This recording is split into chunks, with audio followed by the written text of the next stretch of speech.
Onun üstü pişkən kərəşdən taxlanğan болады abunçular. Dəpə qismə isə plitə bilən basılğan. 2 etajdan möcəllənən. 2 etaj qılı bərib, 2-ci etajında bemal yaşasazda boladı.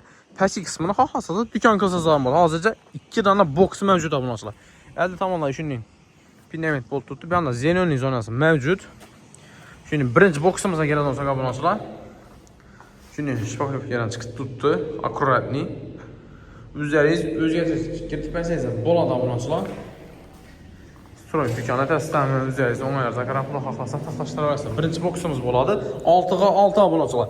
Kuruluş aslı meydanı ümumi 87 kvadrat metr. Beyanımız görüb duranlardı. Garajı boladı. Beyamal kətdə maşinlər sığadı.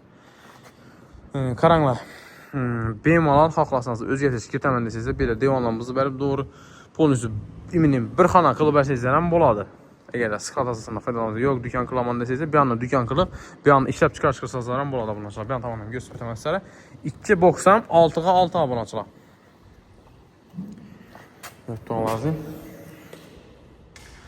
Şimdi akkuratli bokslarımız.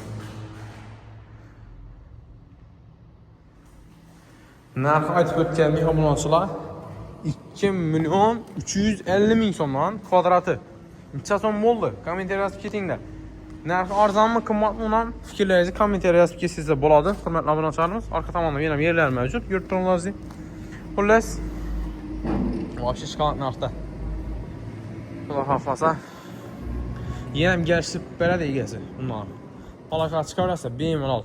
Yəni sodalaşıq yenə aytdım ağam. Yox bu boluşu 2350-dən bosa ana 2 təvərsində dedi. Yox aytdım. Yine Xuda xalası üstünde geliştirip beres bu zannedenlerim. Bolda dediler Xuda xalası ekrandaki nominal alaka çıxarırsa abunçalarımız. Köpçülük biradəki abunçalar bir anda depo caylaşkan. Xuda xalası analarımız bilədi bir anlı depona olıqını. Xuda xalası alaka çıxarırsa hörmətli abunçalarımız.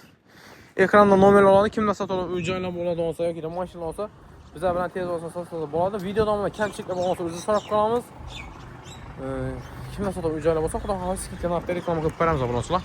Bizlerden ünlü əldən köp sunma alınmıdır. Sataqaldan hesablaşarlarımız. Benim alaka çıxarırsa sağ olun, salamat olun. Sizə bilən hər daim diğer bir xudayarıq olmalı. Sağ olun.